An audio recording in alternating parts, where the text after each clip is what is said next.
Okay, folks, let's get on the way so that we can get the full benefit of the time that we have. I wanted to tell you what we're going to do today so that you can see how we are moving along to achieve it.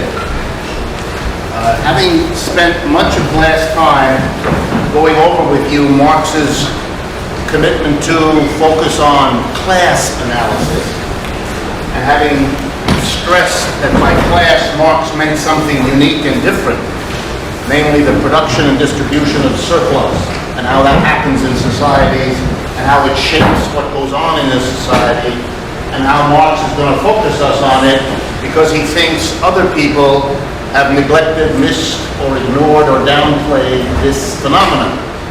In other words, Marx saw his work as contributing to the general understanding, not just of people in general, although he was happy to do that, but he was particularly interested in contributing to the overthrow of capitalism since he didn't like it. And he felt that previous revolutionaries, by the way, I'm stressing this because a couple of you communicated to me, which I'm appreciative of, and so I want to respond to what you asked. Marx was concerned that previous efforts to bring about liberty, equality, and fraternity, if you recall the great ideals of the French Revolution, hadn't succeeded. Marx was by no means of the opinion that he was the first radical on the planet, hardly. He knew of many, many others, past and present, around him, and he felt that he wanted to contribute something that would make the next revolutionary upsurge more successful in bringing about the goals of revolutionaries like liberty, equality, fraternity than had been the case before. And so he felt that this understanding of the organization of surplus, that every social system has a particular way of producing and distributing surplus, was precisely something that previous revolutionaries had not understood, had not therefore focused on, and had not therefore developed a program for. And that failure undermined all of their other efforts, many of which were interesting and successful.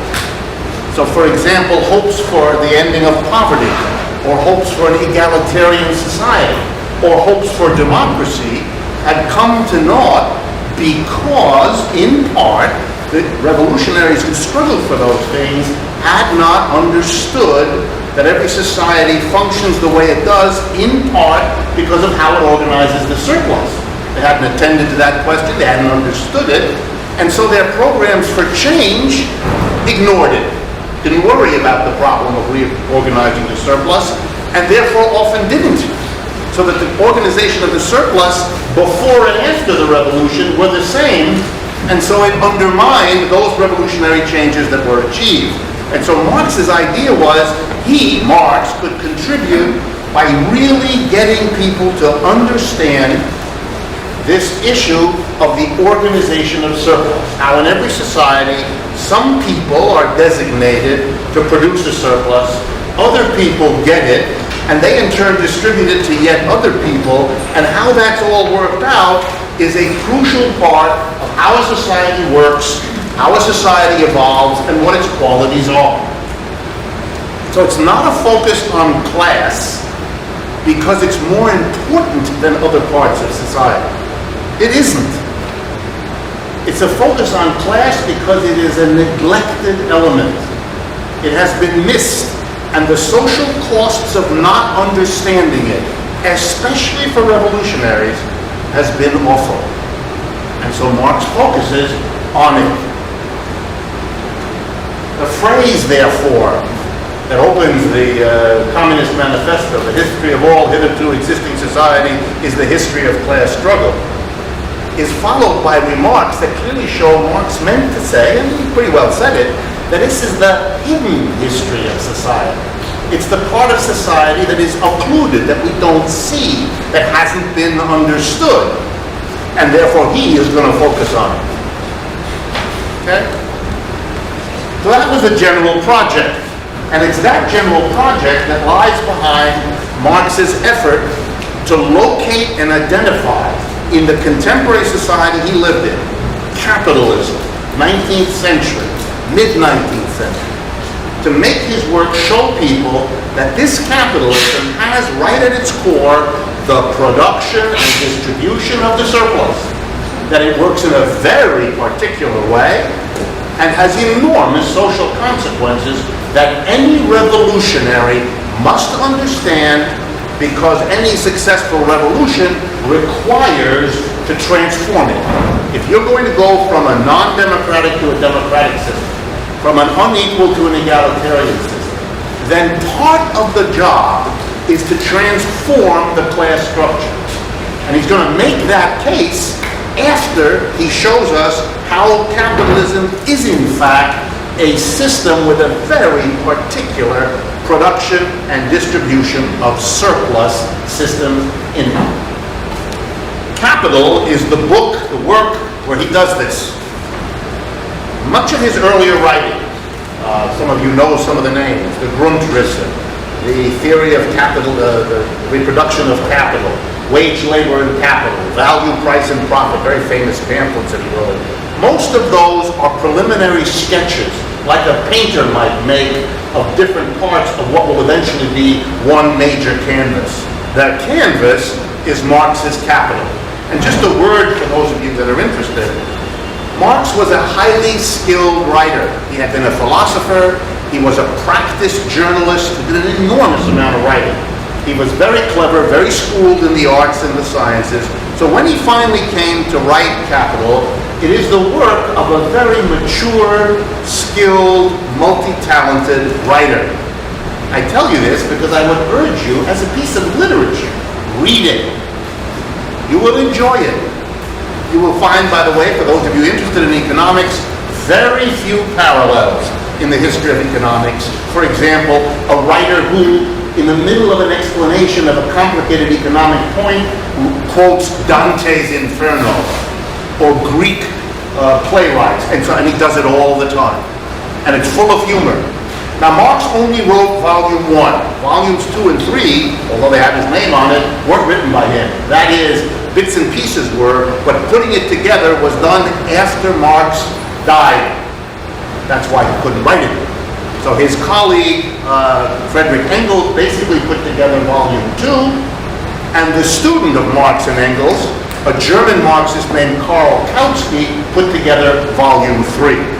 Now, they put together based on Marx's voluminous notebooks. He wrote a great deal, but it really wasn't a finished piece of writing the way volume 1 was, which if you read them, you will see. But read volume 1. What we do today is all about what's going on in volume 1, so it's the relevant thing. If you want a shortened version, the early chapters, as I believe I mentioned to you last time, of Paul Sweezy's The Theory of Capitalist Development, will give you this. If you're interested in an even shorter and condensed version, there is a textbook in economics of which I'm one of the co-authors, and my frequent colleague Steve Resnick is another one. It's called Economics, Marxian versus Neoclassical. It's the only textbook in the profession that systematically compares Marxian economics to bourgeois economics. We wrote the book 25 years ago, 1987, 22 years ago. It was published by the Johns Hopkins University Press, and wonder of wonders, for a textbook, it is still in print. It's never gone out of print, and the reason it's in print, it's the only book that does this. So any professor who wants to give his students a comparative sense of how conventional economics is different from Marxian, this is the only book. It also contains in the middle a chapter that goes through the basics of Marxian theory, and you can use that if you want a kind of quickie way to get in to this material. Okay, so we're going to begin, as Marx does in Capital Volume 1, to analyze capitalism with the goal of showing that it's all about, that is capitalism is, it's all about the production and distribution of surplus. And what I mean by that is that that's a core part of the story. And Marx shows that in a way that no one else had done it before. Well, they didn't have his goal. So of course they didn't do it. It's not that they were limited or didn't see, but they had a different objective when they analyzed the system than Marx.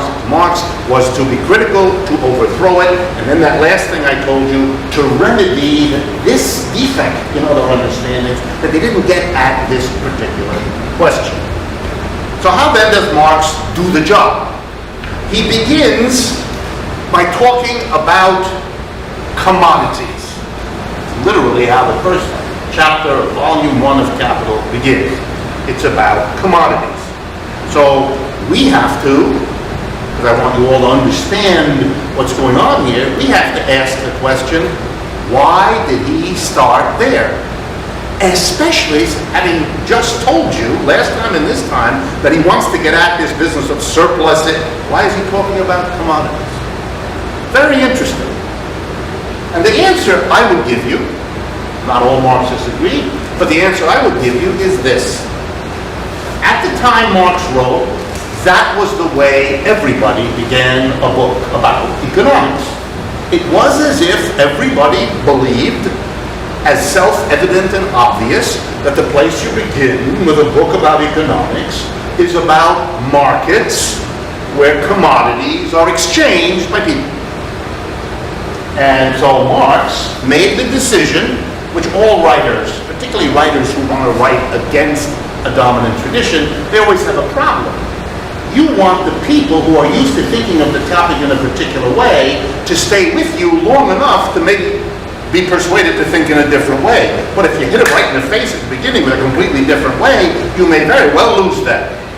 This will look bizarre, strange, weird, and so Marx made a decision. I'm not sure it's the right one. And by the way, if you ever read his correspondence, you will see an immense exchange between Engels and himself about how they're writing, how Marx is writing volume 1, and his anxieties about doing it the way he did it. Anyway, he decided to, if you like, pander to his presumed audience. Remember, in mid-19th century, we're talking about European societies in which the majority of people were not literate. So when you write a book in the middle of the 19th century, you're writing for a very limited audience. He's writing a 3-volume work in economics. You can imagine how big an audience he's likely to get. So he's writing for a well-educated audience, one that's used to reading and used to reading in economics. So he begins with commodities, because that's what everybody talks about. Goods and services that have a price attached to them because they are exchanged in a market. But Marx is a clever philosopher who's writing economics. So he wants to make this commodity in the language that Bertolt Brecht, after whom this building is named, used to love to do in his plays. He developed a theory of playwriting that said that one of the ways you draw an audience in and make the play an exciting moment for them is, and he used a very important word in Marxian theory, estrangement. You draw them into something that they think is familiar, and then you make it strange. So they begin to realize that because something is familiar doesn't mean it has to be that way. It can be other, it can be different. So I want to do that with you now a little bit with commodities. What is a commodity? Very simple. And by the way, this definition applies not just to Marx, but to others as well, non-Marxists. A commodity is an object that has 2 key qualities. It's produced by human labor, as are all products in human history. But the commodity has a second quality. It goes from the producer to the consumer by means of a very particular institutional arrangement. The producer, for example, the bread maker who makes bread, how does the bread maker get the bread he or she makes into the hands of the consumers who will eat that bread to nourish their bodies? In a market economy, the mode of passage, the mechanism whereby the product goes from the producer to the consumer, is by means of something we call a market.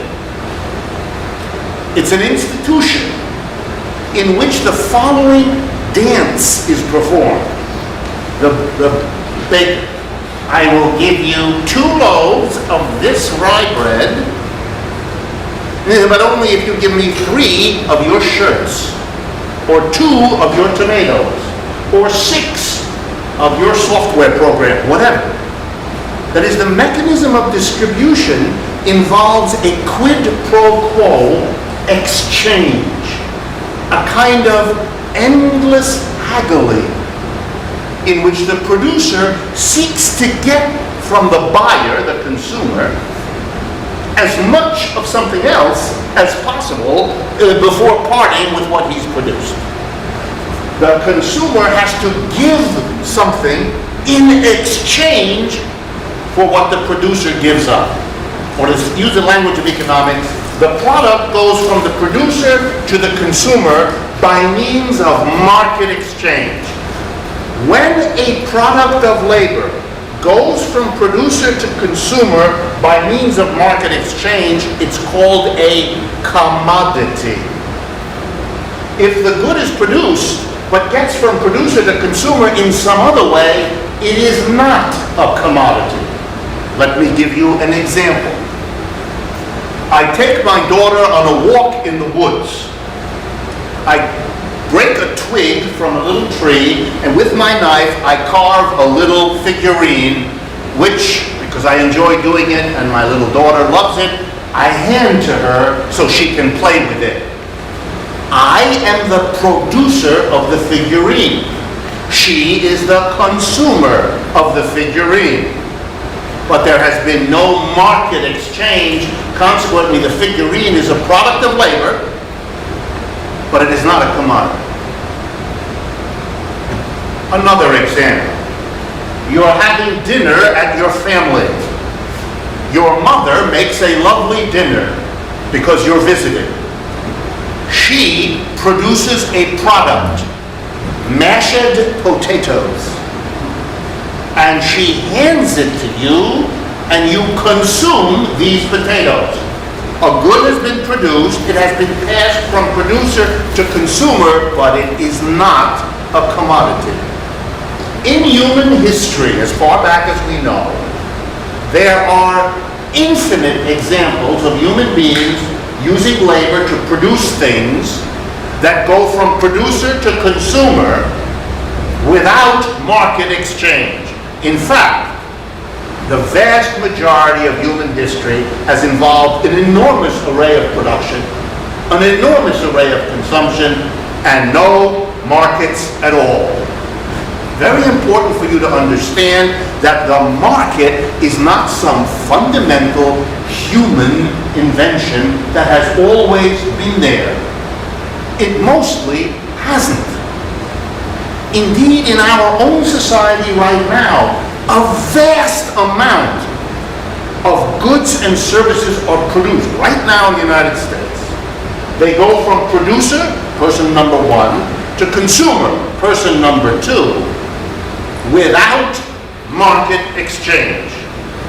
For examples, in your family, countless things are done. By you for your cousin Fred, by your mother for your father for the grandmother, by the grandmother for the grandchildren. Lots of goods and services are produced and passed to a consumer without market exchange. In fact, a story I love to tell to my students, if at the next Thanksgiving dinner, after the good turkey and all that was consumed, and your father said to you across the table, "Oh, would you mind, we've accumulated a lot of garbage from the dinner, the bones, would you take them outside and put them in the garbage?" And you, as the young man, said, "Sure, Pop, $4. In that act of demanding $4, you're making the effort to introduce into the family's distribution system the market as a mechanism. And to that, your father will lean across the table and smack you in the face and give you the following lecture, a very revelatory lecture. "That's disgusting," he will say to you. "In this family," he will continue, "we love each other and we give each other as a result of the love we feel. What you just did was to negate the love by demanding payment." What your father is saying, for which he could be arrested, is that love and markets are incompatible institutions inside the family. We Marxists say, outside too. Think about it. In any case, Marx is clever, and he has noticed, as many before him did, and he gives them credit, that one of the remarkable things about capitalism is that it has gone further than any other system in commodifying human labor. That is, making the goods and services that are produced into commodities. And what does that mean? By making sure that the mechanism that gets goods and services from producers to consumers is quid pro quo exchange in a market. Capitalism has expanded markets. But remember, for Marx, that doesn't negate the fact that in modern society, as through history, much more in the way of passage of goods from producer to consumer happens in non-market forms than in market forms.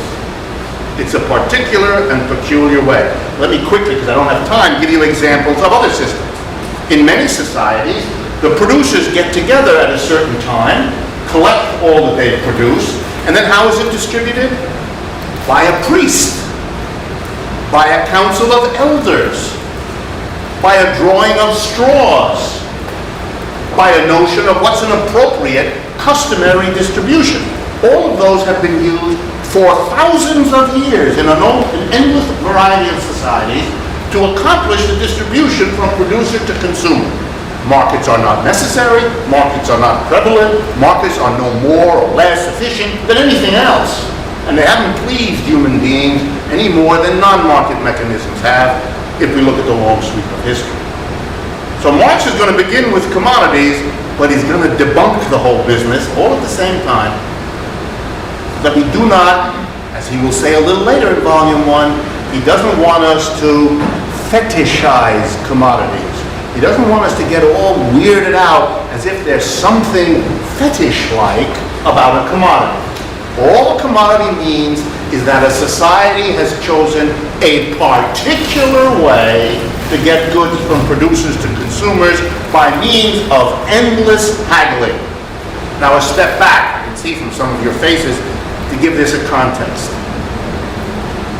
Precisely because markets were not, prior to capitalism, a major way that goods and services were distributed, the arrival of capitalism, which as you're going to see later from Marx, has nothing to do with market exchange. Nothing. But the coincidence that the arrival of capitalism is also the commodification of so many goods and services has led Marx and Marxists, and many since, to collapse these two things that are separate as if they weren't. That is, to see in Marxism a critique of the market. Now here's a problem. As you're going to see in the rest of today, Marx wasn't interested in markets. He only talks about them, as I told you, because that's what everyone expects a book in economics to begin with. By the way, if you pick up a textbook today in economics conventional, it begins with markets. Demand and supply, that's about markets. That's what it is. So what Marx confronted, we still have. But my point here is that you get clear that for Marx, the market is something different. So Marx, if you ask me the question bluntly, did Marx like markets? The answer is, he did not. He thought they suck. That wasn't the particular word he used, but that was the idea. Markets are no good. And by the way, he didn't hate markets because of how they got the goods and services distributed, although he made criticisms of that too. He was more almost aesthetic in his horror of markets, a little bit like that father at Thanksgiving. To set up a market means that you set up everybody in the following endless quest, which you should all recognize because you all do this. You enter into countless exchanges in your life, countless moments with another person where you are engaged in a market exchange with that person. And that market exchange has the following rule which governs your behavior.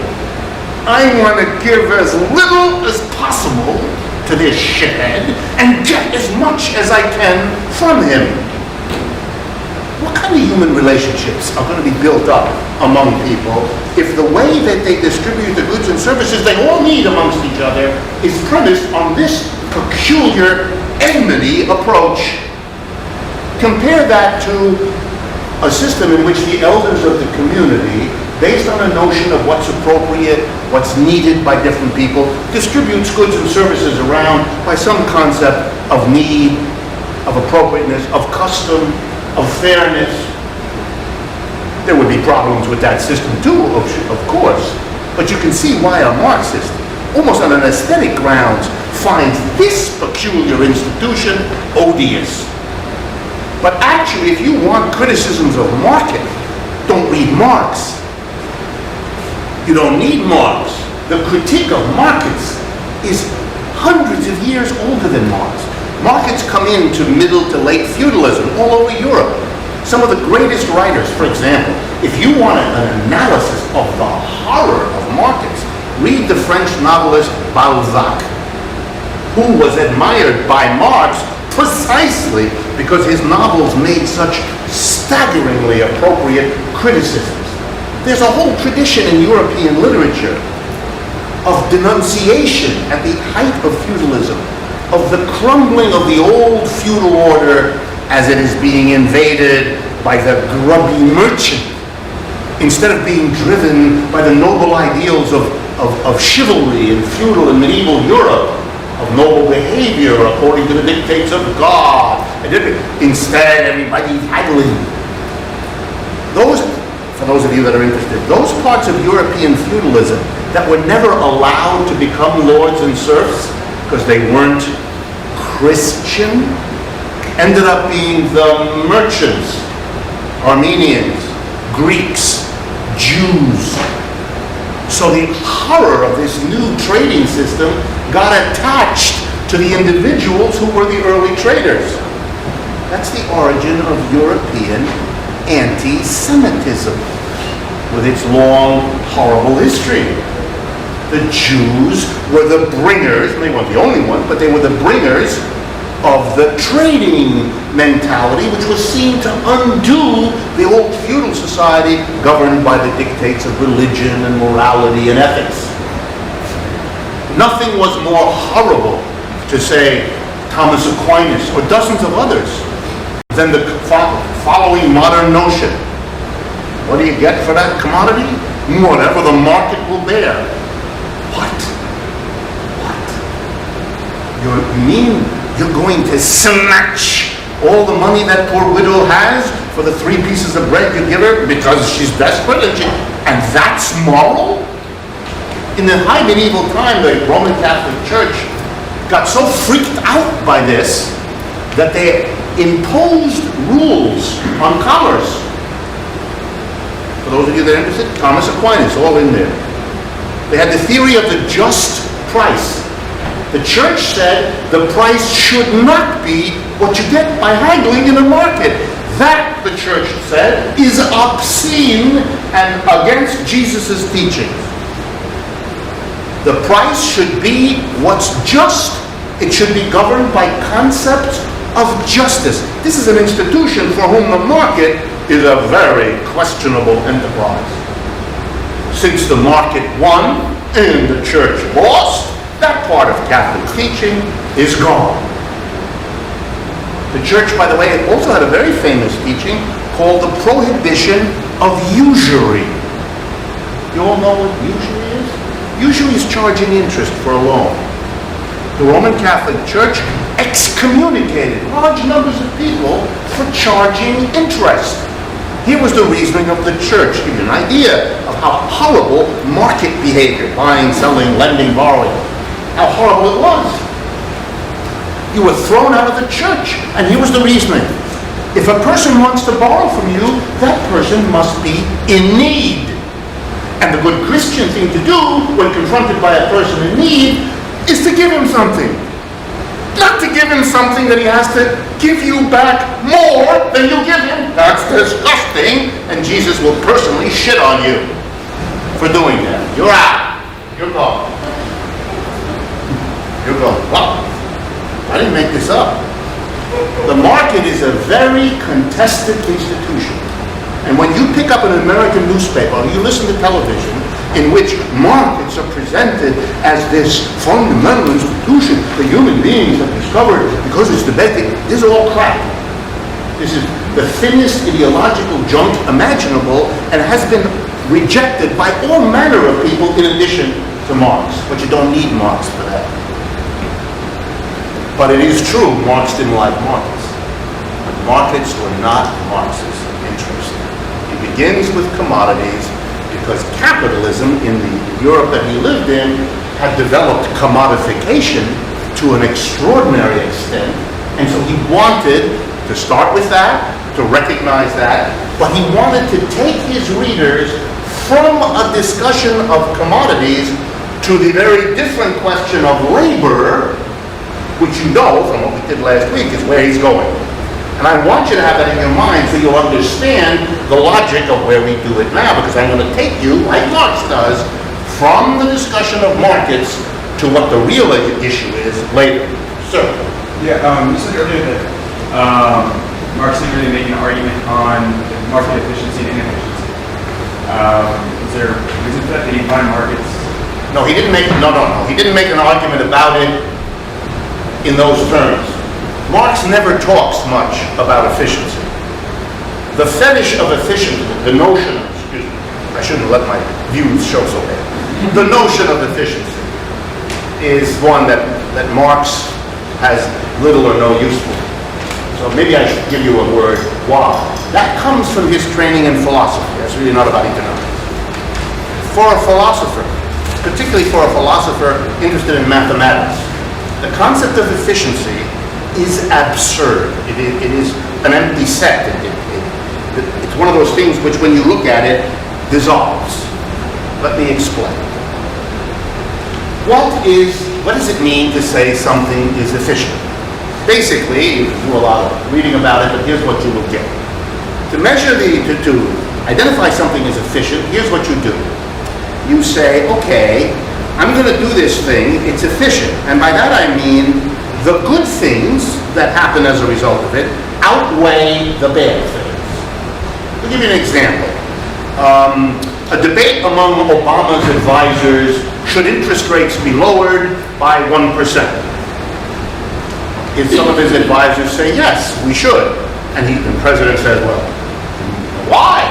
The answer, it's efficient. No, what do you mean? Well, the good things that will happen if we lower interest rates, here they are, when you add them all up, are better than the bad things that will happen. Or to use the language of efficiency, which is often called cost-benefit analysis, you measure the benefits, you measure the costs, and if the benefits are larger than the costs, it's efficient. And you do it. And if the costs are larger than the benefits, it's not efficient. You don't do it. Are you all with me? Should the hospital in your neighborhood build another wing for cancer patients? Big public meetings and hearings, yes, no. And the hospital comes in and says, okay, we understand this controversy. We're going to bring in a cost-benefit analysis team. I've been on those. They have one very good virtue. Lots of pay. Get money for this. So I do it sometimes. Here's what we do. We come in and we count the costs. We add them up. And we count the benefits. And we add them up. And this is very hard. If one add up is larger than the other one, you got your answer. If the costs are more than the benefits, inefficient, don't build it. If the benefits are larger than the costs, efficient, build it. This, by the way, is presented by the hospital as a non-debatable issue. This isn't about point of view or breadth. This is an objective measure. Who can complain? If you still don't, if the benefits are larger than the cost, and you still oppose the project, you're sick. I mean, we just did the work here. The benefit are larger than the cost. Who could object? Okay, what's the problem here? The problem here is, and you all know this already, so I'm just going to pull it out a little bit more to the forefront of your brain than it already sits in. What are the consequences of an act? Building a hospital wing, raising or lowering an intake. What are the consequences? The answer? The consequences are infinite in number. Come on, the consequences of building a wing to a hospital, they're going to change the temperature in the immediate environment. They're going to change the traffic patterns. They're going to change the wind direction. They're going to make a speeding ambulance go on this street rather than... You know how many things happen when you change something in the world? An infinity. Not only that, they don't all happen now. Some of them only happen 2 years from now, 4 years from now, and 6 years from now. What are the consequences of an act? Nobody knows. You couldn't possibly know what all the consequences are of building a hospital or raising an interest rate. Nobody has ever known all of them because they stretch infinitely out into the future. If you build that wing of the hospital, there'll be people coming for cancer tests who didn't used to come. They'll be driving in from the suburbs. They're going to change the use pattern of the roads. That's going to mean the roads have to be refinished at certain times. That's going to cost money to the neighboring town. Who the hell knows all of this? It would take you a lifetime to list all the possible, and by that time, you'd be a very old man or woman. And you'd only be at the beginning of your task, because not only do you have to know what all the consequences are, but you have to add them all up. Value them. How are you going to do that? What exactly is the value of the extra 4 accidents a year that happen because ambulances are running this route rather than that one? What? You can't do it. And the same goes for the costs as for the benefits. They're infinite in number. Nobody can measure them all. Nobody can know them all. So when you hear, I've measured the costs and the benefits, you're listening to a liar. He or she couldn't have done that. And when you actually sit down with a cost-benefit analysis, you see it immediately. They've looked at, I don't know, 20, 30, whatever the budget allowed for. Not 512, not 6,002, just a bunch. But here's the worst of it. I referred, as if I knew it, what the consequence of building that wing of the hospital, or the consequence of lowering an interest rate. And I said, for example, accidents of an ambulance. But of course, what I call the consequence of an act, that I'm going to measure the efficiency of, I can't do that. I can't say it's the consequence just of what I'm measuring. Accidents over there with an ambulance happen because of wind direction, visibility, tire pressure. Wait a minute. All the things I say are consequences, costs and benefits resulting from something I'm measuring are never the results of only that. Other things play a role too. So you don't know whether the consequence of that thing you're measuring, the cost or the benefit, is really the consequence in that 80%, 40%, 20%, no percent. In other words, you can't do it. Nobody knows what all the costs and benefits of something are, and nobody knows whether those costs and benefits aren't the result of many other influences, which they usually are. Therefore, the statement, I've measured the costs and benefits so that I can tell you whether something is efficient or not, is a mathematical and philosophical nonsense. Some of you have heard the funny story about how very learned teachers in the Roman Catholic Church in the 13th century held debates all over Europe around the following question. How many angels can dance on the head of a pin? And the reason they had this debate was that angels were conceived of having no dimensions. So they had no width and length, which raised the question, billions of them could be on the head of a pin since they have no dimensions. And people, we look back on that and go, whoa, smart people with a very strange question. Well, I submit to you, long after we're all dead, people will go back and say, in the America in the 20th and 21st century, people got really excited about something they called efficiency. And don't feel bad, it's all of us that they're making fun of, because it is preposterous. There is nothing there. It's a concept that has no meaning. So the question is, why would smart people, you and me and our colleagues, why would they believe in something so vacuous? And the answer is, it provides a philosophical need, an emotional need. See, we're a society, particularly in the United States, but in other countries too, which has a hard time with conflict. Let me go back to my example of the hospital. Some people want that hospital wing to be built. People who hope to have a job there, people who want the job building the damn place, people who are worried about cancer, whatever it is. And then there are a bunch of people who don't want it built. They live in the area, they don't want the traffic, they don't like the pollution, whatever. And they're fighting it out. And then the question is, you have to resolve this. But the problem if you have to resolve a struggle between two sides is that one side wins and the other side is pissed off. And there's a danger that those who lose will be resentful and angry and do something. What you need is a way to defeat people that makes them then promptly shut up, to accept being defeated. Efficiency does that. We're gonna smash you, but it's not that we win and you lose. Neither of us wins or lose. It's that which is the universal truth that we all should bow down to. It's efficient. Efficiency in our culture is what in other cultures is said as follows: God wants it this way.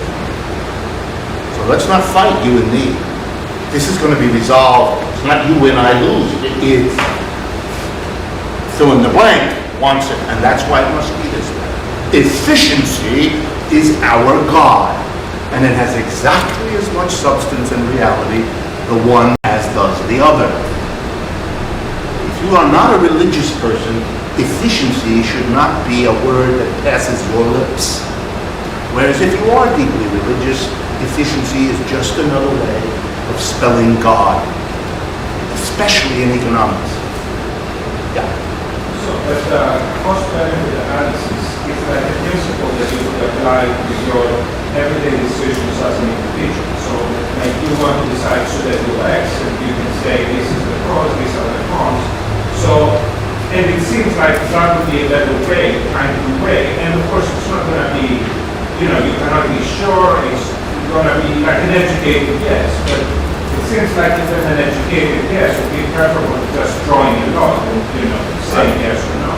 Right? Well, I ask you, the important things in life. Am I going to marry him or her? Let's see, the costs of marrying him. You must be kidding. Marriage is a long-term arrangement. You haven't the faintest idea what the costs are going to be. And you haven't the faintest idea what the benefits are going to be. You can do that exercise, especially if you come from a culture that says you shouldn't do it before you go through an. That's like having 3 prayers before you have your meal. You shouldn't eat that bread until you have it thanked this one, this one, this one, and the one in the tree. Why not?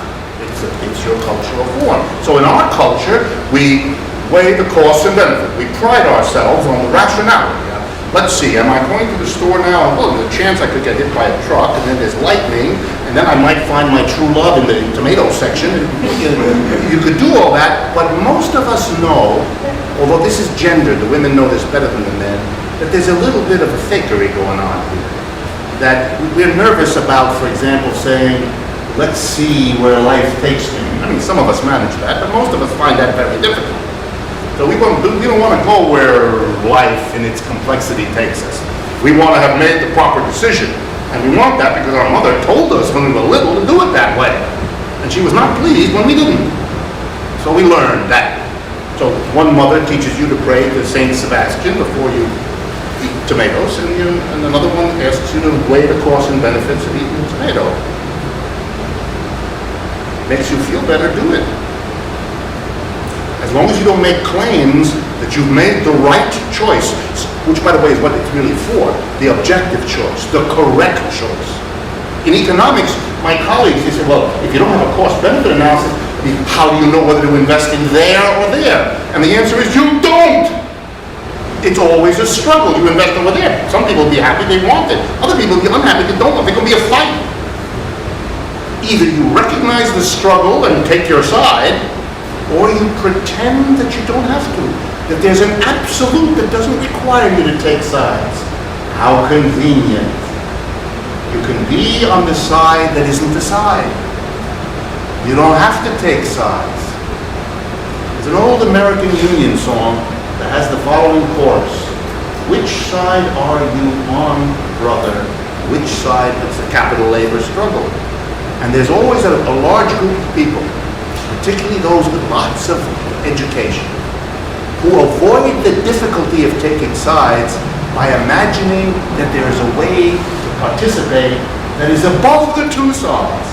It's the efficient solution. That's a hustle. You know who wins in the struggle of efficiency? I have been on both sides. I've been called into courtrooms where I testified that A is more efficient than B. On the other side of the table are the lawyers for the other side who are saying, no, our studies indicate that B is more efficient than A. Who wins?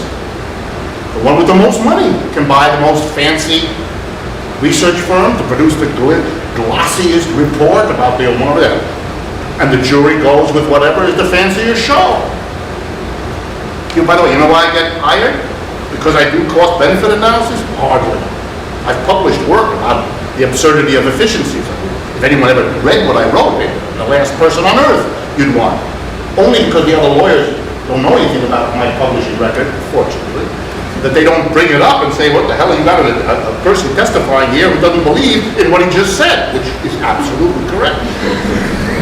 But we don't have to worry, they don't know anything about it, they don't know how to look for articles, it's fun. So I'm in there, and you know why they get me? Not because of me and what I do, and it's certainly not because of my reputation, but because, ready, it's America, because I went to Harvard and Stanford and Yale, and I have all these pedigree degrees. So they say, you see, the professor from the day, he went to the day, it must be right. 3/4 of the time the jury's full, that must be right. My opponent did a research, but he got a degree from the University of Tennessee. End of conversation, it's over. Tennessee only got 3 points. Harvard, 19 points. It's a football game, except it's won by the money. By the prestige, who can buy? A Tennessee researcher is cheaper than a Harvard researcher. A lot cheaper. But no illusion here. The thing doesn't get passed because efficiency. It's easy in any case to get people to say the efficiency is whatever you want. 3/4 of the time that I ever did efficiency studies was made crystal clear to me by the person hiring us, a group of us, what the result was that they wanted, which we gave them. Why? Because the only way we'd ever get a contract is if we were understood to be an understanding group of researchers who gave you what you paid for. We would never get another job if we were hired to show that A is more efficient than B and reach the result that the reverse was the case. So when you read about efficiency studies, laugh. The alternative is to cry, because this has got nothing to do with anything other than those with the money win. Okay, so that's why Marx wouldn't have thought about talking about efficiency. He could not have imagined in the 19th century the fetishization of efficiency that exists now. It wouldn't have dawned on him as a philosopher especially. Okay. Let's then turn to how Marx analyzes commodities. He says what everybody's fascinated by is why the price of something in the market, why do you get $3 for a shirt rather than 300? Why does an ice cream cost this amount rather than something else? What explains it? So now before I go on, deal with that, because that's not such a simple question. Why would people be so interested in prices? After all, a lot of other things go on in the economy. Production and how it works. How do people get together and make something? Not interested. Very little in economics about that. Really, very little. But about the price. Why is the price so interesting? And for this, you have to understand the history of economics a little bit. Before markets, goods were distributed, as I told you. Priests did it. Lords of a manor distributed the output. Elders in the community distributed the output. Suddenly human beings, and I'm going to exaggerate here a little bit to make the point, suddenly human beings were confronted by markets, a new arrangement. See, in the old days, I'm going to imagine I'm Farmer Greg. I grow potatoes. Okay? And I know my role in the village. I grow the potatoes, and then at harvest time I bring the potatoes to the village church. And there Father McGillicuddy sits down and decides, okay, 10 pounds of potatoes go to the Jones family, and let's see, 16 pounds to the Smith family, and he works out, and in turn I get some bread from the baker, some shirts from the shirt maker, and we distribute. I understand my role, it's very clear. I'm the potato guy. I make potatoes, I make them the same way each year, I get reasonably good harvest, except if the weather's bad, and I feed the villagers, just like they provide bread for me and so forth. Now introduce a market and a sudden mystery enters into life. I make potatoes the way I always did. I produce the same bushel, the same red potatoes. But now something bizarre happens. I don't go to the church and watch as Father McGillicuddy distributes these things. No, I go to an open field on market day. And I set up a little blanket, and there I have my potatoes, and people come up and they say, I'd like some potatoes. And I have to say, well, okay, I want some of your bread. And the guy says, okay, I'll give you one loaf for 10 pounds. And I go, what are you talking about? I've been giving you 10 pounds and getting 4 loaves every year. Yeah, the guy says, but you know, the conditions are a little different now. You get 1 loaf. I said, but you know, I'm not going to have enough bread to eat if I give you all my potatoes. The number of loaves you're going to give me, 1 for every 10 pounds instead of 4. And the guy answers me, trained by Samuel, says, that's what the market is today. That's the price. Well, suddenly everybody realized mystery had entered life. Before, everything was understandable. I make potatoes, I distribute them, I get bread. But now there's a new institution that I don't understand that called the market, in which I can work as hard this year as I did last. I can produce the same quantity and the same quality of potatoes, but I'm going to drop dead of hunger because it only gets me 1 bread for my 10 pounds instead. The market controls me. The market will determine my life. So I need to understand what causes prices to be what they are. It is the cry of an entire civilization as it goes from a non-market to a market system to cope with the new mystery. A mystery that wasn't there when there were no prices because there was no exchange. When Father McGillicuddy distributes it, you might not like the way he distributed it, but you understand what's going on. Father McGillicuddy thinks you sinned a lot, you lose. You understand, but a market, who could understand it? So a group of people began to develop in European society, where this thing went furthest, earliest, devoting themselves to answering the mystery, solving the mystery. What the hell causes prices to be what they, why? Because one day I get a loaf for my 10 pounds of potatoes, and the next year or the next month I get 4 loaves. What's going on? Okay? Now I want to remind you again, Marx is not interested in this. Marx is not interested in this shift. It's an interesting shift, has effects, of course. Whether you have a market or non-market, but that's not what he's interested in. Remember? He's interested in the production and distribution of surplus. That's a completely different question. So Marx, looking at this bizarre interest in prices, is a philosopher and asks himself, why are people focused on that? And I just gave you the answer. He figured out why this was the issue. And so he began to say, let's see whether there's anything in the answers that people have come up with. In the hundreds of 50 years or 200 years or 300 years in Europe that people have been trying to answer this question, I'm going to go through and see whether there's anything useful for me in my quest to look at surplus. Is there anything useful for me in what they have come up with in the way of answers to explain why prices are what they are?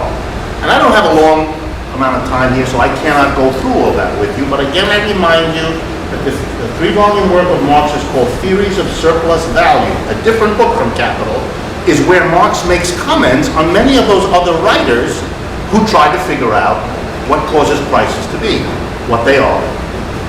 Just so you get some idea of the richness.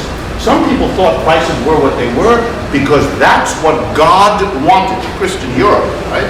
God wanted, lots of theorists, God wants the prices to be that. Then there were theories that says God actually wants a different price. It's sinful people who departed from that. That's a variation. Then there was for a long time a belief that the prices of things were determined by God, but through nature. And through nature they meant land. That it was the amount of land it took to make something happen that somehow determined its price. The physiocrats, very famous group of thinkers before the modern age, were interested in that. Nature, land. But Marx wasn't as taken with their answers, although he was interested, he studied it. Marx got really excited when he turned to the great economic thinkers who really begin the profession, the people just before him, Adam Smith and David Ricardo. You remember I mentioned them to you. They are considered to be the fathers of modern economics. Adam Smith wrote about the time of the American Revolution, 1776, and about 25, 30 years later, David Ricardo wrote. So they each wrote basic founding books, and Marx was terribly excited by their explanation for why prices were what they were. Because Adam Smith and David Ricardo both agreed, and I know for some of you this will be a shock, but I hope it'll be one of many as we go along. What did Adam Smith and David Ricardo say was the explanation for the prices of goods in markets? The answer was both of them developed a labor theory of value. Some of you, I know, have taken some courses and read some books and are under the impression that this is Marx's invention. I wish, but it isn't so. Adam Smith, often considered the great champion of modern capitalism, and for good reason, and David Ricardo, who certainly was a champion of, they thought that labor explains the value of things. So the labor theory of value, a theory that says values are what they are because of labor. Marx was excited because you can see why. Here he had a bridge to take us from a discussion of commodities and values, which everybody wants to talk about, to what he wants to talk about, which is how you organize labor. He was given an enormous assist by Smith and Ricardo because they, before he was born, had formulated the idea, if you want to know why something costs this amount of money versus that amount, the answer is, here we go, I'm not going to quote Adam Smith. The values of goods and services depend, quote, on the amount of toil and trouble needed to produce them. Oh, what an idea. The values of goods in markets are determined by the amount of labor needed to produce. So you want to know why a shirt costs $10 and a sneaker costs $40 and that rug costs $200? The answer is the amount of labor needed to produce it. Adam Smith and David Ricardo, that was their idea. Marx loved this. He was accepted. It was extraordinary, of course. Marx loved this idea. And Marx took it from them, giving them ample credit. And Marx said, yes, he said, that's right. I think they have a very good point. That the value of commodities is linked to the labor needed to produce them. So strictly speaking, labor theory of value says the value of a commodity is determined by the amount of labor needed to produce it. But at that level, Marx is in agreement with Smith and Ricardo. Nothing new here. Let's see what this means. It means that, for example, if it takes me 2 hours, on the average, to make a shirt, and it takes me 2 hours, on the average, to produce a bushel of potatoes, then in the market, that's what the theory says, a bushel of potatoes will equal, what did I say, a shirt? A shirt. Why will one shirt equal a bushel of potatoes? Because they each of those two things requires the same amount of labor. The same amount of labor is in a bushel of potatoes as in one shirt. And the idea here is really simple. I am a worker.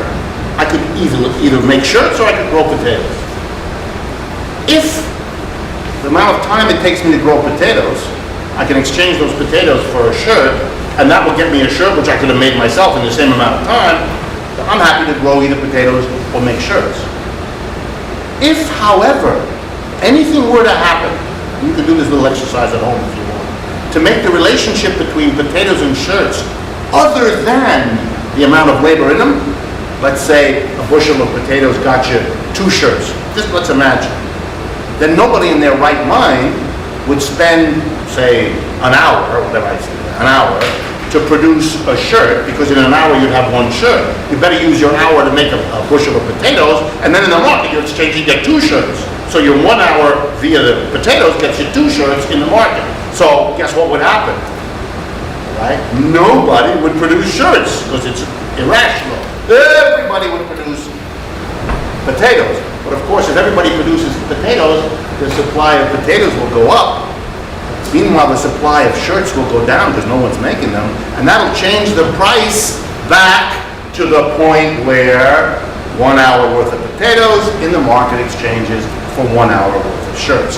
This was a simple logical argument that Smith, Ricardo, and everybody else at that time in England and in Western Europe took as obvious. Do you go with me? The labor theory of value was the dominant, obvious, logical explanation. Okay? Yes? Did this theory take into account the fact that, let's say, people might prefer doing one thing rather than the other? So that if everybody liked growing potatoes rather than making shirts, they might prefer working 2 hours of growing potatoes than an hour and a half. Mostly not. In those days, it was thought that labor being what it is, if you could spend less time doing labor and get the same bundle of goods, you were probably better off that way. So, but there may have been, I don't want to claim to know the whole literature, there may have been some people who worried about that, who might have taken this idea and said, you know, it doesn't always work because there could be certain kinds of preferences for this kind of good or this kind of labor that would get you something, but it was still the framework within which these questions were asked. Would that create a problem for the labor theory of value? Sure. Sure it could. Sure it could. For Smith and Ricardo, it actually did create such problems because they wanted it to be meant literally. They really wanted it to be meant literally, that you get as many, the ratio of the market of potatoes to shirts or anything to anything else had to do with the amount of labor it took. They wanted it held up. Marx did. Marx developed a labor theory of value from theirs, but he changed it. Really very different. That's why one way you can test if you ever get spoken to by other professors, this is not a nice thing to do, but in case you enjoy this sort of thing, if you hear that professor tell you about the labor theory of value as if there's one, you know, you got the first sign that you should take another class. But this is an idiot. And a lot of my colleagues have no idea about any of this stuff. That comes out of their mouth because no one's going to challenge them, but you can now, and you can make it a poignantly unpleasant moment for them, which you might want to do because students often like that with teachers, and teachers often deserve it. There are multiple labor theories of value. Smith's is actually a little bit different from Ricardo's, and Marx's is different from both of theirs, and there were others. There were others labor theories of value. How did Marx do his differently? Marx did 2 things that neither Smith nor Ricardo did. First, Marx was not interested, again, in explaining prices. So he didn't push the idea that the only thing that determines a price in a market is the amount of labor in it. He was interested that there was a relationship between price and labor. But the notion that that's all that determined the price struck Marx as ridiculous. That was much more important for people around Smith and Ricardo, but not for Marx. As you'll see, Marx just wanted to get us into the discussion of labor. So he was happy that there was some relationship between a price and labor, but he didn't care that it was exact or proportional. And the second thing Marx did that was different was he developed the notion that the labor in the labor theory of value shouldn't be what Smith and Ricardo. They actually thought you count up the hours that the carpenter uses to make a house relative to the amount of hours that the shoemaker uses to make a shoe. No, said Marx.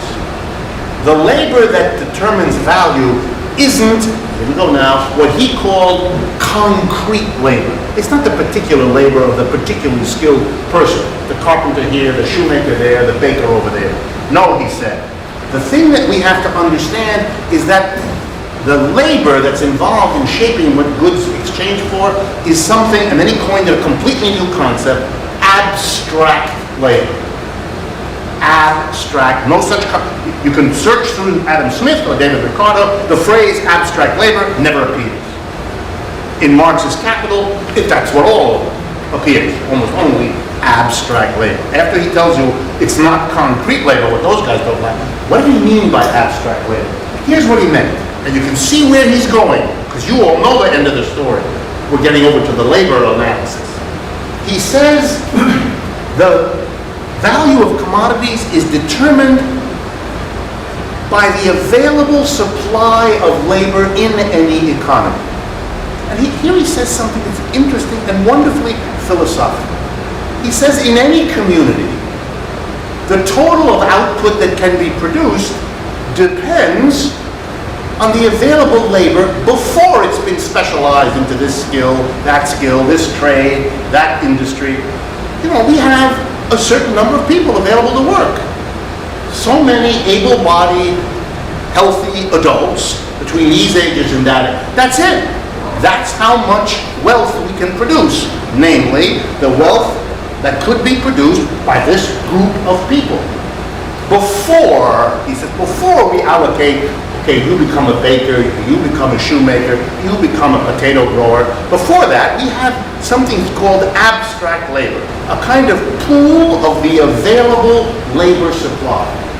And then he says, you see where Marx is going, he says in every community, all the time, decisions have to be made as to how to allocate the abstract labor to all the specific tasks.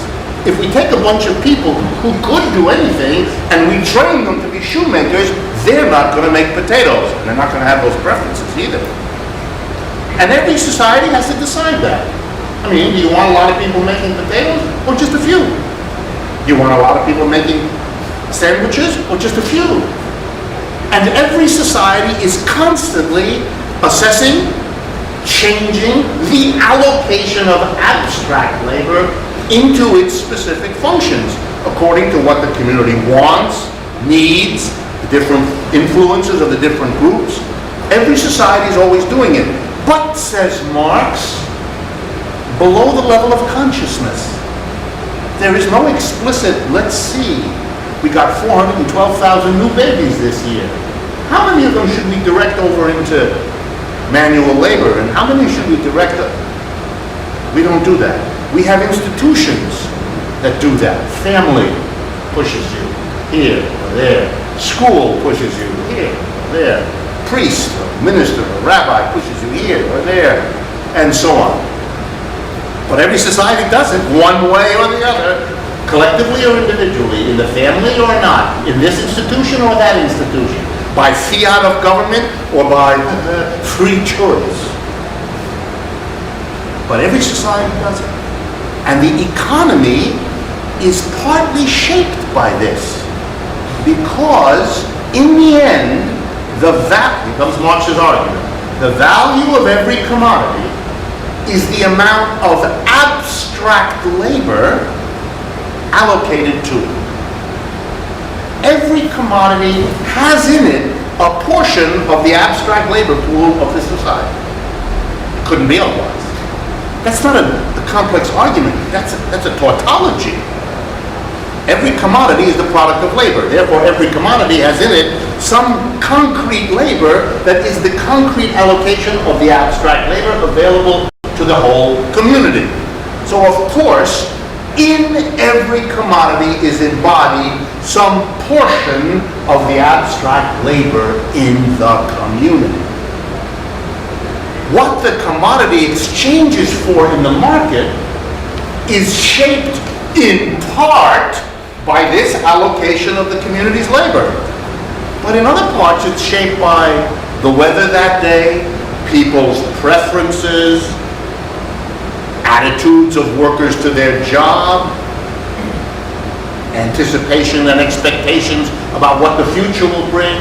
Millions of things shape how many shirts you get for potatoes this day in this market at that hour. And it changes all the time. But one of the important things that shapes it is how much labor in the community is embodied there. So now we go back to what we did at the beginning last time, a little epistemology. Marx is not saying, the way Smith and Ricardo did, that labor determines exchange in the market. Just that labor is part of the set of factors that determine that. And it's the part he wants to look at. And why? You all know. Because he wants to get over to how labor is organized. So of course, he wants to look at that aspect of the commodity that concerns labor. In contrast, mainstream economics, neoclassical, the dominant system, connects the value of commodities not to labor, to technology, to preferences. The big story. Why does something cost that much? Because people want it. They want a lot of it. And they make the price go up, but they want it. It's all about, it's very interesting, economics. It's all about psychology. It's all about desire. Modern bourgeois economics is an economics focused on desire. You probably noticed that when you took economics courses. Very erotic. That was an attempt at humor on my part.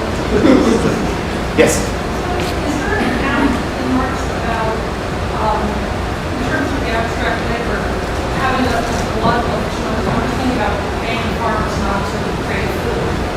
You have too many people, is there an account? Because he kind of predicts something like that happening where you are it's seen as being useful, so you're actively paying people not to. Right.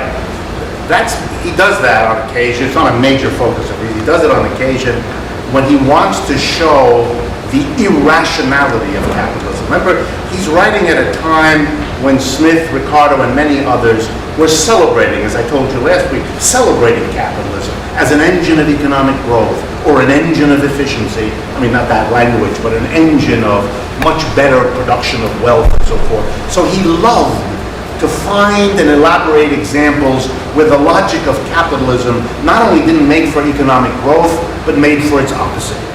And that would be a perfect example. When the whole structure of the market and capitalism would lead, for example, and this happens often, as you point out rightly, lead for a group of producers to see the logic of their situation as driving them to produce less that is wanted, needed, or desired in the society, because then they can jack up the price and they can make more money. So you have the farmers spill the milk, or the famous example of General Electric, which has had a light bulb that can last for 50 years, for the last 100 years, and do not release it and control the patents on it, because they want you to have to buy a new light bulb every few weeks or months or whatever it is, etc., etc. Marx loved them, but he used them as illustrations, as sort of puncture holes in the self-grandizing fakery, he thought about it, of capitalism's virtues. Okay. Let me turn then to Marx playing with the labor theory of value as he understood it. Connecting commodities to labor.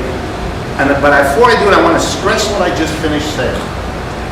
Marx is interested in the labor story. So that's why he's interested in that part of the story of a commodity that relates to labor. He doesn't need to say, and he doesn't say, that it's the only thing that determines these things. The way he handles that, by the way, for those of you who are interested, is he theorizes a distinction, which is also present in Smith and Ricardo, but he makes more of it, a distinction between value and price. Price is what you actually pay in the market. Price is how many potatoes I had to give Tuesday at 4 o'clock for a shirt in the market. It's the actual exchange. Value is the amount of labor it takes to produce them. They don't have to be the same. All of Marx's 3 volumes are about how, where, when, and why prices and values are not the same. All kinds of things that can happen to make the price you actually pay be different from the value of the labor in it. And then he analyzes why that will happen and what the reactions of all the participants to this situation will be. So he has a theory of price and value. By the way, in modern bourgeois economics, neoclassical economics, there is no distinction. Those words are used synonymously. Price and value are synonyms. Not for Marx. Very clearly different. If you read Marx, you'll learn. But it's part of this notion I want you to get that he's interested in value, not in price. And he's interested in value because it connects commodity to labor. So now let's do it. Let's really do what Marx does. Marx begins by saying, okay, there are, in all markets, modern markets, 3 kinds of exchanges that happen. Earlier in history, they all happened too, but in different proportions. At one time in history, you only had the first one. C stands for commodity, and C prime stands for some other commodity. So this is potatoes, and the C prime, this is shirts or anything. This first one at the top here, C, this is an exchange to which we now give the term barter. It's when I give you potatoes and you give me a shirt. Or I help you clean your garage and you give me 3 CDs or something. It's an exchange of commodity for commodity. And the labor theory of value says that in general, Marx would say, the amount of abstract labor in this is roughly equal to the amount of abstract labor in that, for the same reason of reallocation that I went through with you before. But Marx says in modern markets, something else has happened. Exchange and markets have become a bit more sophisticated. So now what we have is we don't really come to market with one thing and exchange it for another. We come to market with whatever it is we have to sell, and we sell it for money. And then we use money to buy whatever it is we want. So if I am a potato farmer, I come with my potatoes and I sell them for money. And then I use my money to buy shirts, shoes, and anything else. So the modern form of exchange, when people have something to sell, they sell it for money. They sell for money and then use the money to buy. Okay? But now Marx says, there is yet another player in the world of exchange, and this player poses a mystery. Because here we can see a certain amount of your labor embodied in potatoes is exchanged for that amount of labor embodied in something else. And here we can see a certain amount of labor is embodied in something. There's that amount of money, and you use that amount of money to buy something else. It's, as Marx calls it, these are exchanges that are based on equivalence. We want a different quality. We want to give up potatoes and get shirts. We give up potatoes for money to get shirts. But the value, the amount of labor in all of them is the same. Quantity hasn't changed. It's just quality that's changed. We want to give up one kind of thing to get another kind of thing. But look at this third one. This third one, Marx says, goes on in every market, but it is a mystery. Why? Because this is an exchange, a player in the market who doesn't begin with a commodity to sell, but begins instead with money. And this player uses money to buy a commodity, which he then resells. See, notice here, this one enters the market, sells something in order to buy and consume it. This guy enters the market with something which he sells in order to buy something else and consume it. This guy is weird. What the hell is he doing? He enters with something called money, uses it to buy something, doesn't consume it. It has no interest in consuming it. Has only one interest: sell it. Well, it's even more mysterious, because the whole presumption here is quantitative difference. He doesn't start with one kind of thing and end up with another. He starts with one kind of thing and ends up with the same kind of thing. He begins with money, he ends with money. These people are driven by getting rid of one quality of thing for a different quality. These people start with one quality and hope to end up with the same quality. The only thing that drives these people is quantity. They start with a quantity of money and they want to end up with M prime, more money. And Marx says, what the hell is that about? Because, yeah, they're exchanging money for goods, goods for money, which is what these people are doing, goods for money, money for goods. But the whole purpose and logic are different. Now, a little footnote. For those of you that studied conventional economics basically goes like this. It really tells a story about this. It imagines that this is what's going on, that everybody in the end is only buying in order to eventually consume. These people never consume anything. These people are a mystery. These people enter the market, participate in buying and selling, but unlike these people, they're not interested in consuming anything ever. They are driven by a completely weird objective: to enter with money, to leave with money, identical, just to have more of it. And Marx says that's where we have got to go. And why would Marx be doing that? Because the difference between the money you have at the beginning and the money you have at the end, the logic, the goal, the purpose of these people's participation in a market economy is to make the value grow, to expand the quantity of money they have from M to M prime. To start, I'm going to now use Marx's language, to start with an amount of value M, and to do something with it so that you end up with the same amount of money you had at the beginning plus an extra. Value becoming more value. Marx's language. Value acquiring surplus value. Something makes it possible for a person to do something such that the money he or she brings after going through some exchanges is more than it was at the beginning. These people don't care, that's not their interest. They start with an amount of value, an hour's worth of labor, and they end with that. They just change the form. Potatoes to shirts. Potatoes to money to shirts. Their goal is a different quality. They give up what they produce to get what they want to consume. These people are radically different. Now, a footnote, an aside. The first theorist who figured out what I just did here was not Karl Marx. The first ones I ever encountered who talked about precisely this were Plato and Aristotle. And both of them, basically, they had differences, important differences, but both of them had this analysis that you might find intriguing. There were markets in Athens in the time of Plato and Aristotle. There were markets. They weren't the basic way goods were distributed, but there were markets. There were some goods that were produced and exchanged and distributed that way. And that was considered to be a very radical phenomena in Athenian society. So both Plato and Aristotle were confronted with and devoted some of their writings to analyzing markets. This phenomena of exchange and haggling as a way of distributing goods.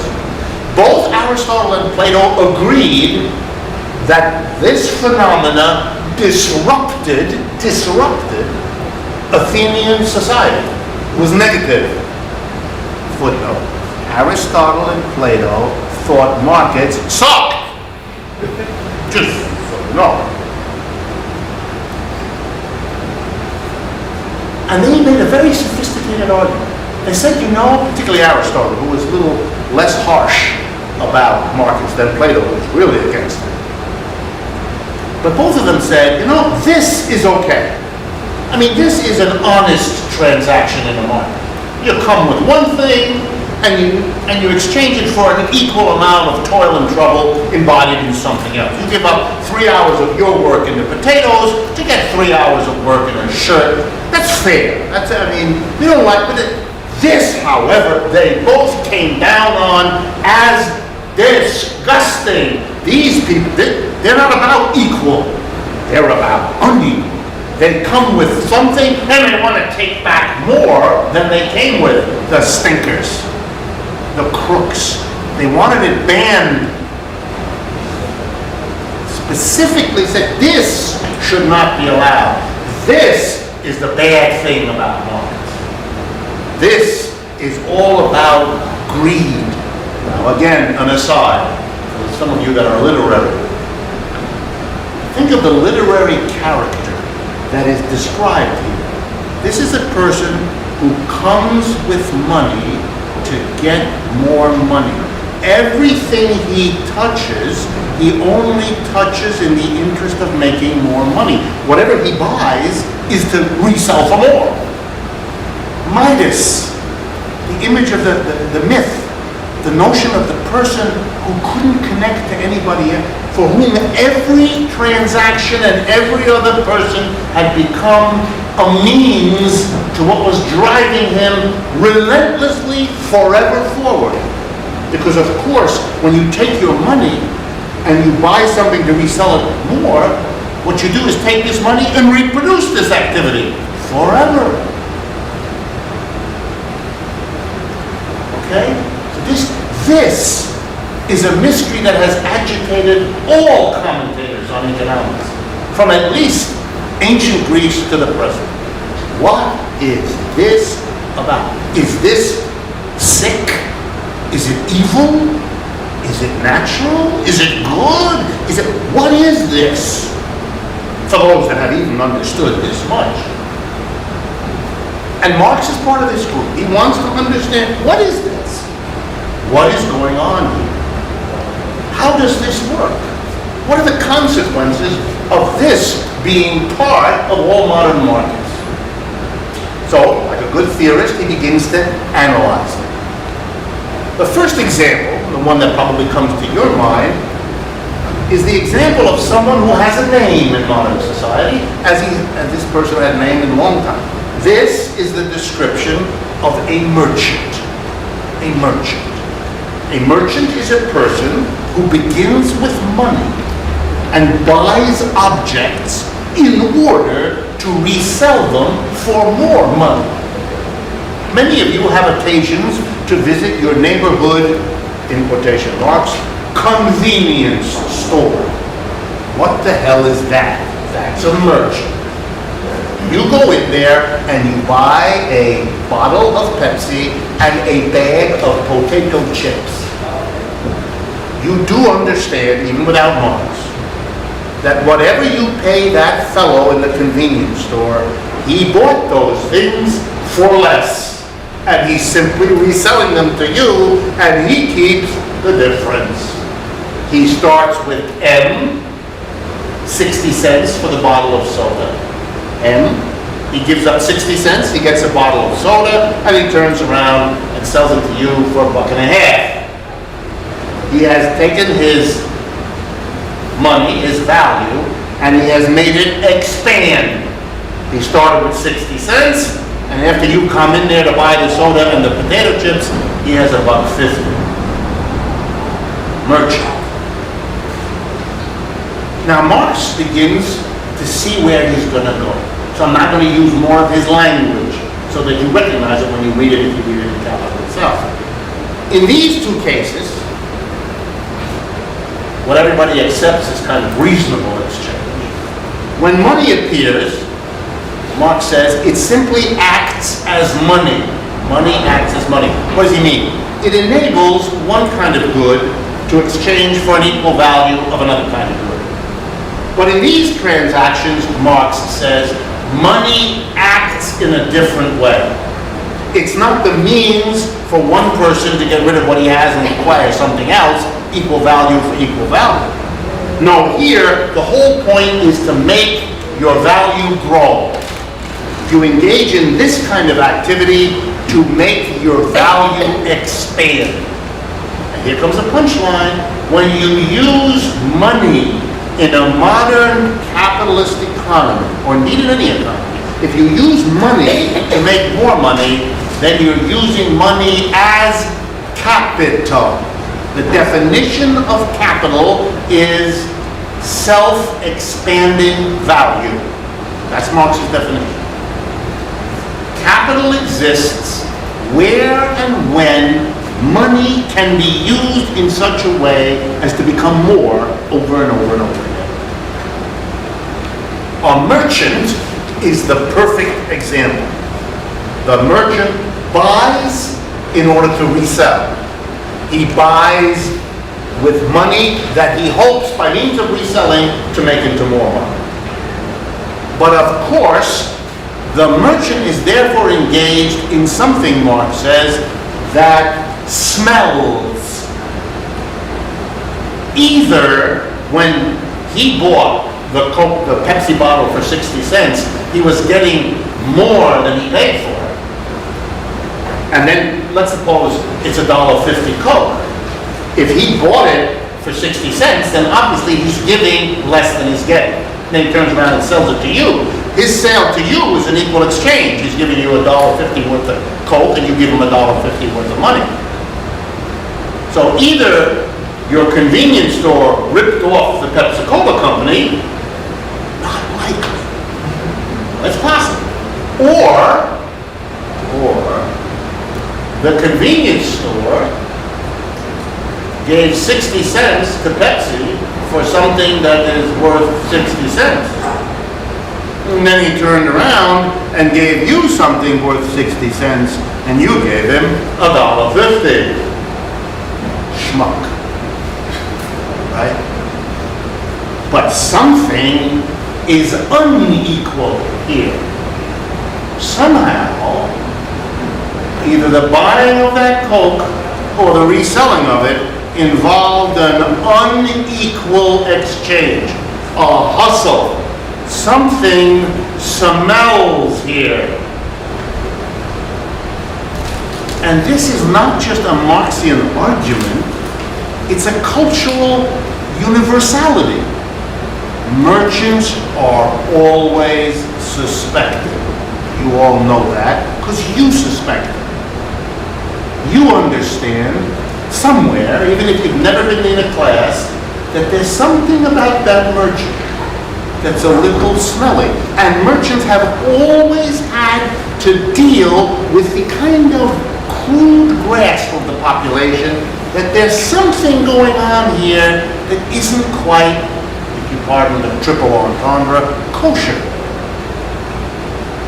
And so merchants have had to develop over centuries elaborate arguments, that's a polite word for bullshit, to justify this. Now, obviously, there's labor in there, particularly in the merchant that, say, in the origins of capitalism, when you have shipping merchants and things like this, there's time and a form of labor.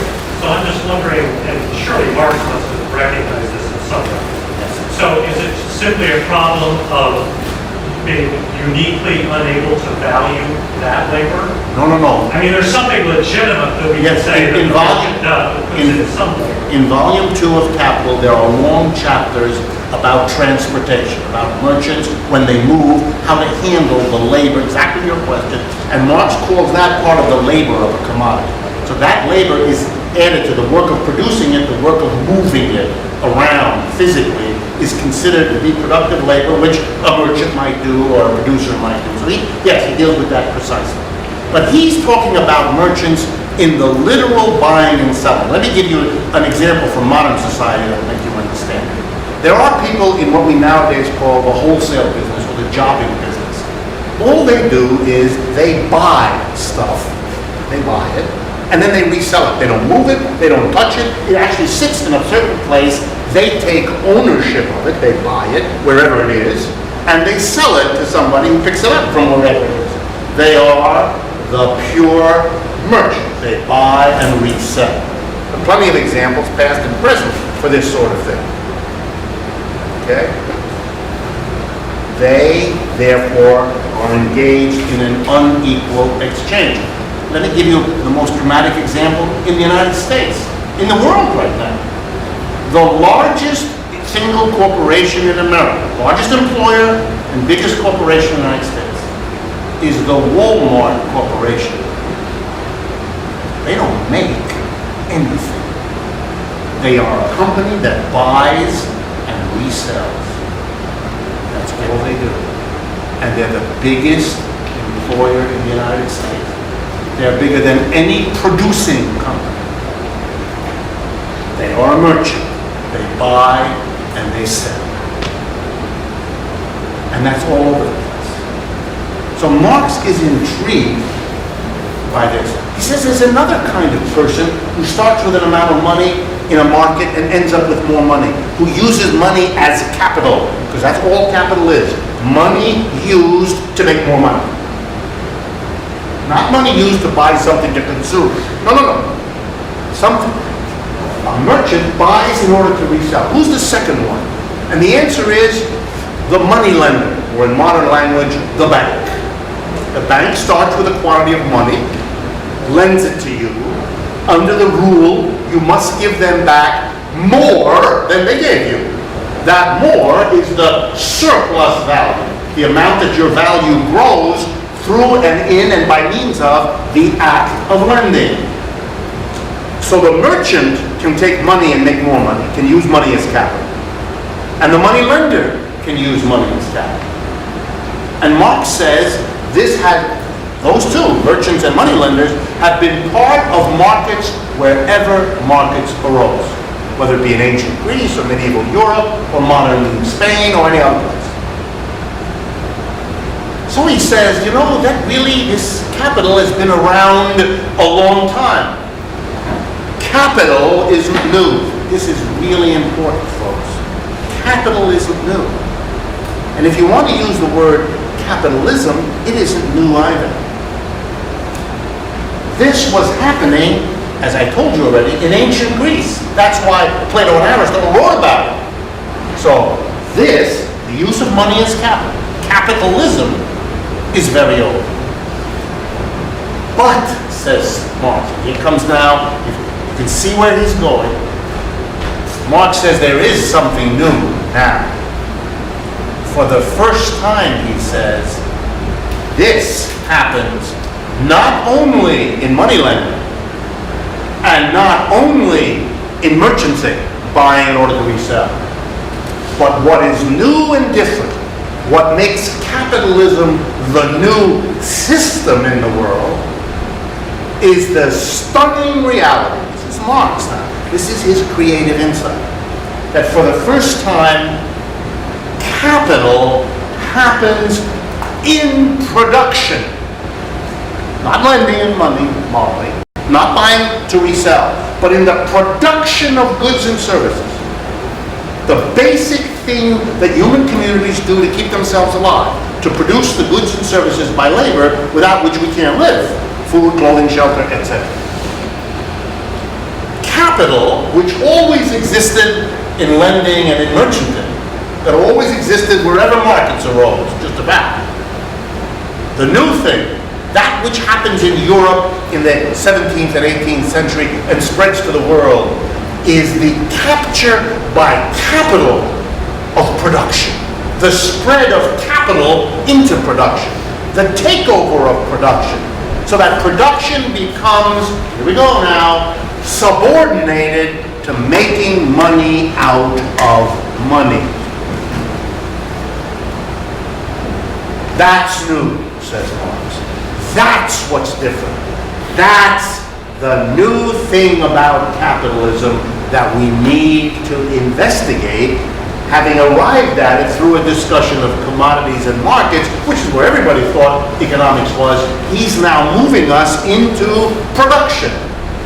He's giving the focus, moved it from the realm of exchange to the realm of production. Because he has said in a way that the rules of exchange, this kind, capital, self-expanding value, has taken over production. So he asks himself, and he answers his own question, how does this work? And that's what we're going to end today. It works as follows. And by the way, if you want the particular analysis we're about to go through, it's in the opening chapters of volume 2 of Capital. An area called the Metamorphosis of Capital, or the Circuits of Capital. That's where what I'm about to do is actually contained. We're jumping ahead a little bit, but it's the logic I would see as a little bit different from Marx's. But remember, Marx didn't write volumes 2 and 3, and so I could argue that he would have done it this way. In any case, let's follow what Marx means. The capitalist, not the money lender, who in volume 3 is called the money-lending capitalist. Notice Marx's language, the money-lending capitalist. And it's not the merchant who is called in Marx the merchant capitalist. No, we're now going to turn to what Marx calls the industrial capitalist. Please note in the back of your mind, in volumes 2 and 3, a systematic distinction is made. Whole chapters, whole parts of the book, encompassing multiple chapters, are devoted to money-lending capitalists, merchant capitalists, and industrial capitalists.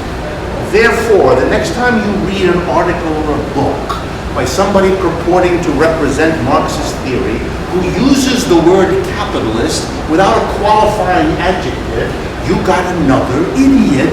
Go take a course in underwater basket weaving. This person is really making big mistakes. So what is an industrial capitalist? This new thing that Marx says is what we have to understand. And you know where he's going. He's going to the surplus store. An industrial capitalist begins with money. That's what he does. Just like a merchant or a money lender. But unlike a merchant or a money lender, he doesn't lend the money. And unlike a merchant, he doesn't buy stuff in order to resell it. Our industrial capitalist buys two kinds of things. Means of production. That's a general term to incorporate tools, equipment, raw materials. He buys tools, equipment, raw materials, factory space, office space, whatever he needs. And he also hires LP, labor power. So he uses his money to buy means of production and labor power. Buys tools, equipment, and raw materials, and hires workers. He then combines these two together in P, the act of production. He says to the workers he's hired, stand there, do this with this machine on these raw materials in this way. After a period of production, there is an output, C, commodity, something, whatever they produce in this factory. Ladders, widgets, combs, eyeglasses, whatever. And then the capitalist sells these outputs for money. And the whole point of it is that whatever the money was he had at the beginning, he will have more at the end. That's what modern capitalism is.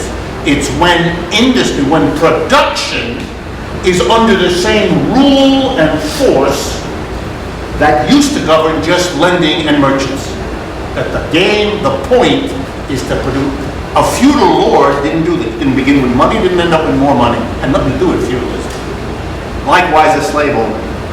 Likewise, an ancient tribe, communist, communal tribe. They didn't function like this. This is what is new. And so Marx now says, let's follow the logic. If this is an equal exchange, if you have $100 worth of money, and you buy $100 worth of tools, equipment, raw materials, and $100, and including the workers you hire, and you put them to work,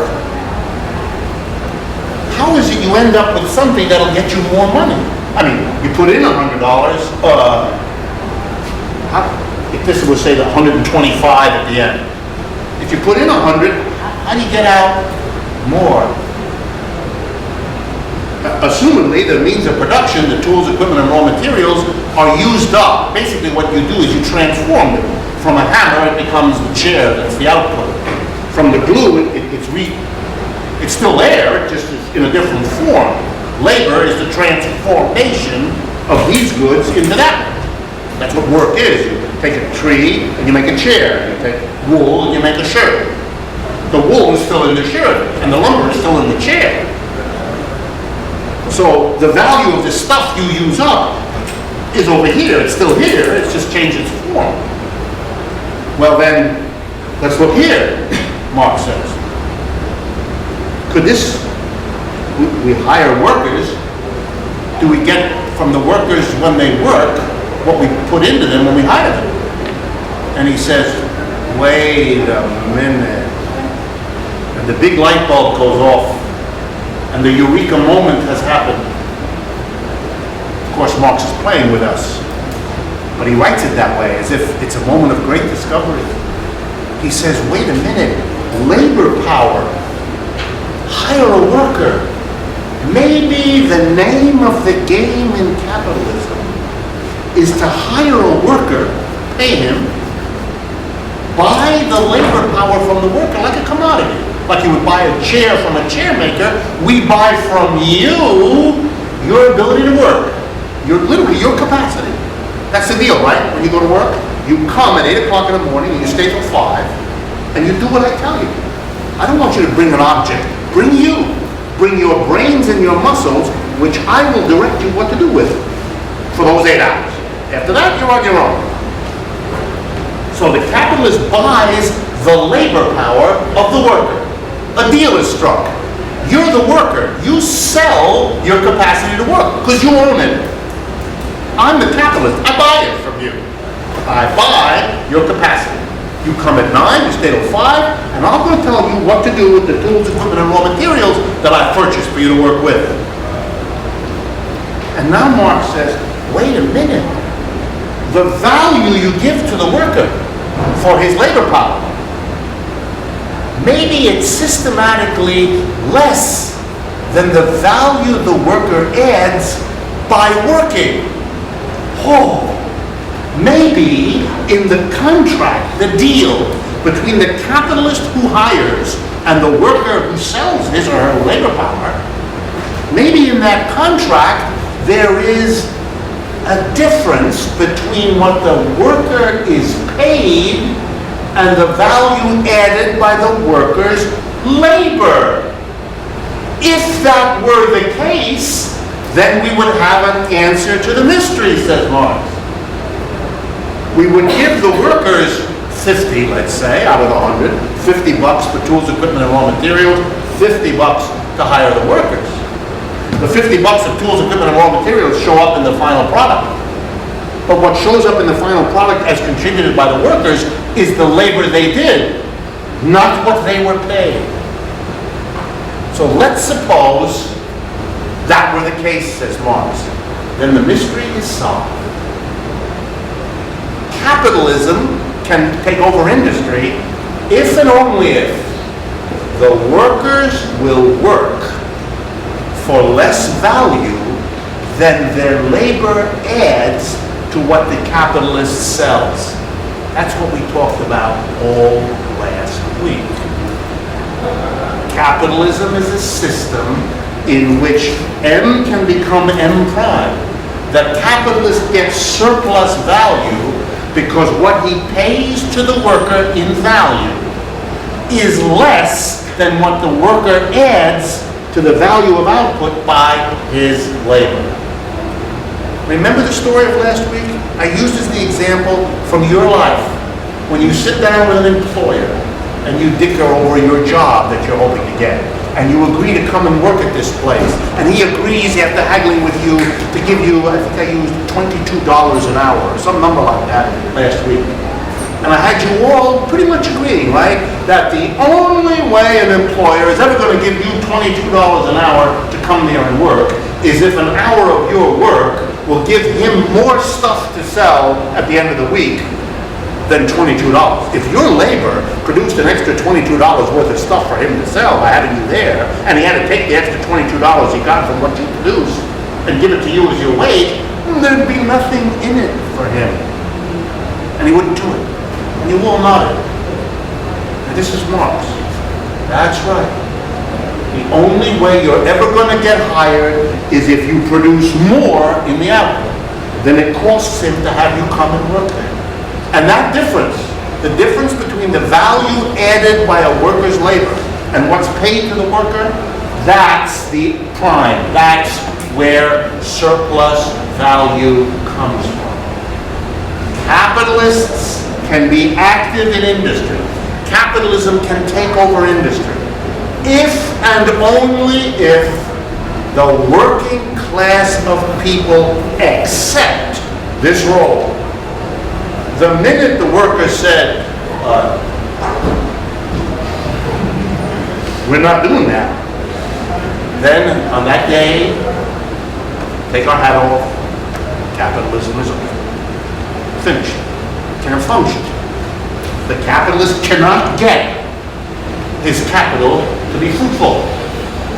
In fact, the very language, capital is fruitful, is awesome, which no Marxist would ever allow to let go. Capitalist is fruitful? What just happened here? The capitalist is ripping off the worker. He's taking from the worker more than he gives him. And Marx says therein lies the secret of capitalist industry. And look what he's done. He has taken us from a discussion of commodities and exchange nice and sweetly over to the question of labor, thanks to Smith and Ricardo, and from that into the whole area of production, and by examining this peculiar capital, money used as capital, asking how it spreads to industry, he has finally answered these questions, and in the process given us the most important contribution of his work, the theory of surplus value. That in production, M can become M prime. Money can act as capital and grow if and only if it's able to pay for a worker's labor less than the value added by that worker when he or she labors. And based on that insight, which we will begin with, I'll go over it again at the beginning of next week on Monday, we will then ask the next question that comes. Once we understand where the surplus arises, we're going to examine the workers who produce it, the capitalists who get it, and then how those capitalists who get it distribute it around the society and how that shapes the politics and the culture and everything else. We've run out of time. I will see you next week, 5:30.